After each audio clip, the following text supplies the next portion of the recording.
Residents in Kabul are desperate to flee Afghanistan's beleaguered capital. A mass exodus is underway in Kabul, and amid all this chaos and mayhem at the Kabul airport, 5 people have lost their lives. The reason has not been ascertained as of now, but the reports coming in after the US Army fired shots in the air to keep the crowds away. The Karzai International Airport authorities have announced the suspension of all commercial flights.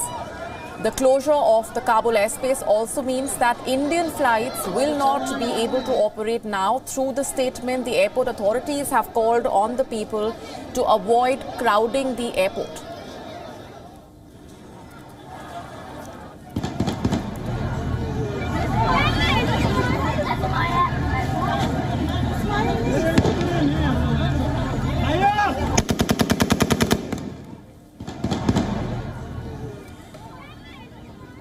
Amid all this chaos that you see on your screen, the US troops fired shots into the air at the Kabul airport. This was in the morning after the Taliban takeover of the country and the fall of the Afghan government. Thousands of Afghans crowded onto the tarmac in the hope of catching a flight so that they can flee the country.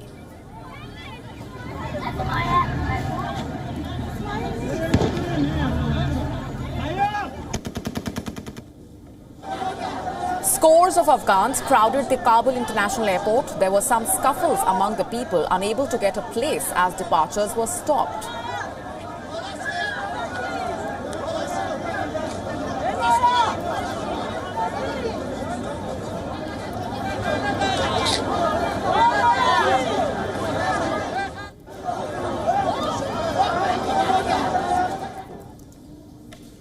Another eyewitness video showed people shouting inside an Istanbul-bound flight that reportedly could not take off.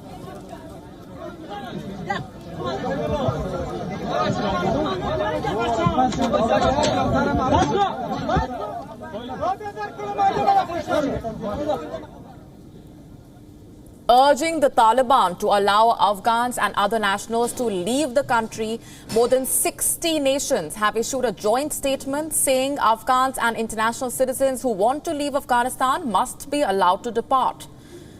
The US State Department added that airports and border crossings must remain open. It also added that those in positions of power and authority across Afghanistan bear responsibility and accountability for the protection of human life and property and for the immediate restoration of security and civil order. The Afghan people deserve to live in safety, security and dignity. Joining us for more perspectives on all these developments is Samuel Ramani, researcher at the University of Oxford. Thanks very much for being here with us. Your reaction to what we are seeing unfolding on the ground across Afghanistan, scenes of mayhem that we just played out for our viewers at Kabul airport, desperate Afghans trying to leave the country. On the other hand, the US, which has left behind this mess, has been urging the Taliban to let the Afghans leave. We also had heard in the statement from the US Secretary of State blaming the Afghan forces for being unable to defend their country. Can the US be successful in trying to shift the blame away? Well, I think ultimately the buck is going to stop with the United States, because the United States has spent $88 billion on training of these Afghan forces, and it's emphasized their numerical superiority. They had up to 300,000 troops, and also their overwhelming financial superiority. Just in 2020, they authorized, I think, between $5 and $8 billion of training, depending on how you measure it, to Afghan security forces. So if the failure is of the Afghan security forces, it's also a failure of the United States by extension, because of how much they've invested in the Afghan government. How shocked are you, Samuel, by the pace at which the Taliban made these territorial gains on the ground and took over Kabul? US intel assessment earlier said 90 days, then 30 days. We've seen all of this happen in just a matter of few hours. Well, this has definitely come as a major shock to the U.S. intelligence community. And even after Shebregan fell, and even after Kunduz fell, and it looked as if the Taliban was getting closer and closer to Kabul, there were actually several people from the U.S. defense officials, current and former, who I spoke to and also saw in interviews, who were saying that the fight for Kabul might be a lot longer because the Afghan government is much more likely to put up a stronger resistance there. The Afghan population in Kabul is a lot more hostile towards the Taliban. So the fact that in less than 24 hours, the Taliban was able to seize all the districts of Kabul and the presidential palace, that will be the biggest shock of all for the Americans. What explains this, according to you, the rapid pace at which things have unfolded and the Taliban have taken over Kabul? So obviously, as I said, the Taliban is suffering from a major numerical and financial deficit relative to the Afghan government. So it's not necessarily an advantage of capabilities at all. And it's also not an advantage really of external sponsorship. So I think that it really boils down to morale, because the Afghan government is widely viewed throughout large parts of the country as being highly corrupt, not really representative of the people's interests. There's tribalism, there's divisions, whereas the Taliban and its base, even if there is factionalism within the moderates and extremists, it is a lot more cohesive and a lot more united. And I think that unity and that sense of morale is what allowed the Taliban once again to punch above its weight. What is your assessment of the impact of this present security situation in Afghanistan and what lies ahead for Afghans? What would the impact be on the entire region? So that's an excellent question. I think that we'll see really two-track responses from regional powers with regards to the situation in Afghanistan. And what you're already seeing coming from China is an inclination to view the new government of the Taliban as a partner that they can do business with, whether that be mining deals and whether that also be security guarantees. So as long as the Taliban does not support the East Turkestan Islamic movement, as long as it doesn't export terrorists into Xinjiang, the Chinese will work with them, if not recognize them. The Russians, the Iranians, the Turks, they seem to be following along that line too. India, obviously, this is a major issue for them. Clearly, they don't want to have anything to do with the Taliban-led government. And the West is also going to be sharing that view, that they're going to be very cagey about any kind of engagement with them. So what I'll see, I think, is two international responses. One set of actors engaging with the Taliban, another set of actors sanctioning it and trying to punish it for its human rights abuses and for its egregious conduct.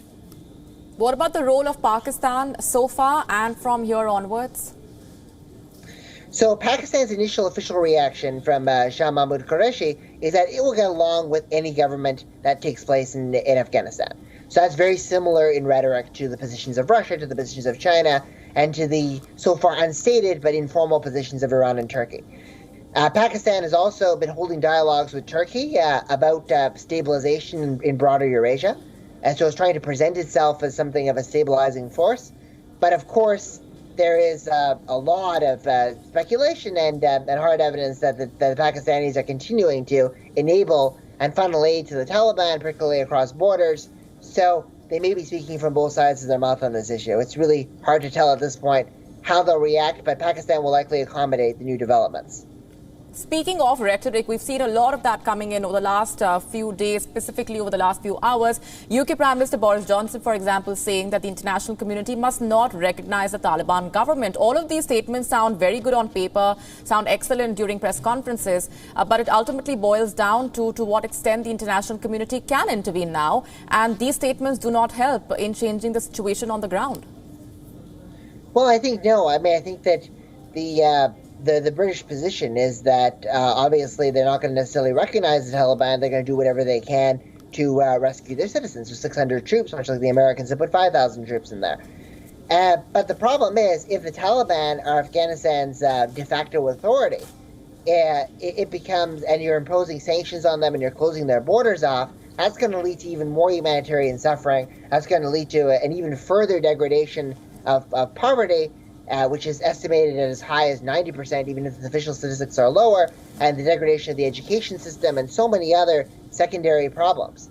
So you really have to strike a balance, I think, between castigating the Taliban and for the illegitimate way in which it seized power and the welfare of the Afghan people who are trapped under this regime. So that's a needle that they're trying to thread. Of course, many countries have argued that we're not going to accept a regime that takes power by force. But the Taliban and Ghani appear to have agreed to what looks like a peaceful transition of power. Ghani fled. is that a loophole that these countries are going to exploit now to recognize the Taliban and claim that it's not inconsistent with their past statements?